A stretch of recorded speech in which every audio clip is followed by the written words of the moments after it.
Hope everyone's week is off to a good start. We're here with the Jewish Uncensored. Today we have the Imam of Peace, Muhammad Tahidi,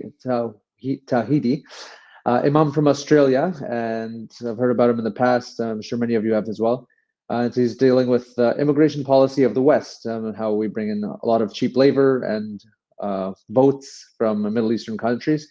He is the first Imam to visit Auschwitz, funny enough, and obviously that tells you a bit about the individual himself, given the fact that he comes from a place, Iran, where the culture is generally very mocking of the Holocaust, and there's a lot of Holocaust denial in his country. Let's see what he has to say.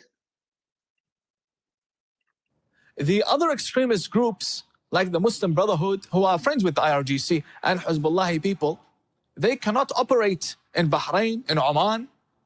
These are Muslim countries. Where do they operate? In London, in France, in Washington, D.C., in Australia, in Canada, Toronto.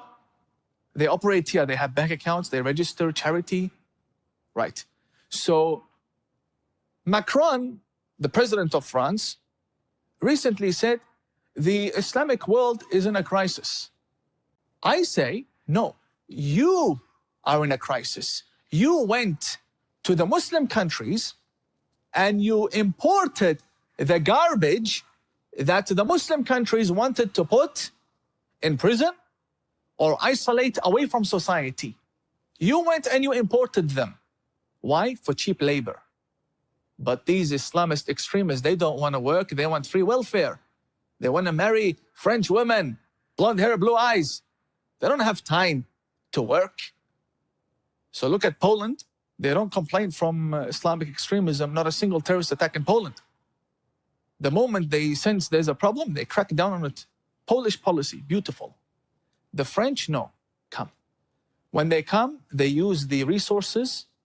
They go to Washington, D.C., and they sit in Congress. They support the Iranian regime. They go against the sanctions in Congress, right, with their hijab. Why? Because the ideology is filth to begin with.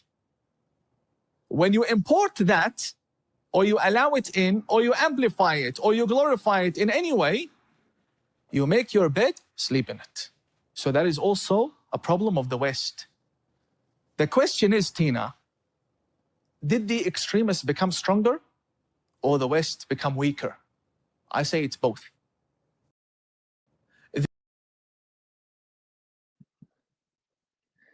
There you have it.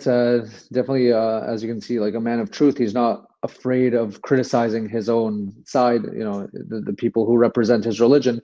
I think it's something that's very rare, and at least in the Jewish text, you really see that with our own people, where we are not shy of criticizing our own leaders, whether it be Moses or David. I think it's a value that's unfortunately very lacking in other religions around the world, where they see their saviors as divine and infallible.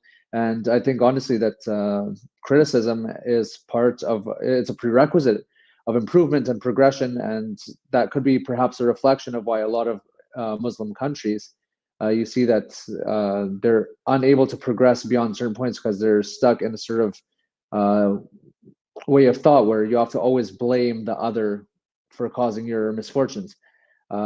Definitely a video that's probably disliked by a lot of the supporters of a lot of these Middle Eastern countries, but again, a man of truth, and you can see where he's coming from, and you can appreciate that he sees a problem and he's not shy to point it out.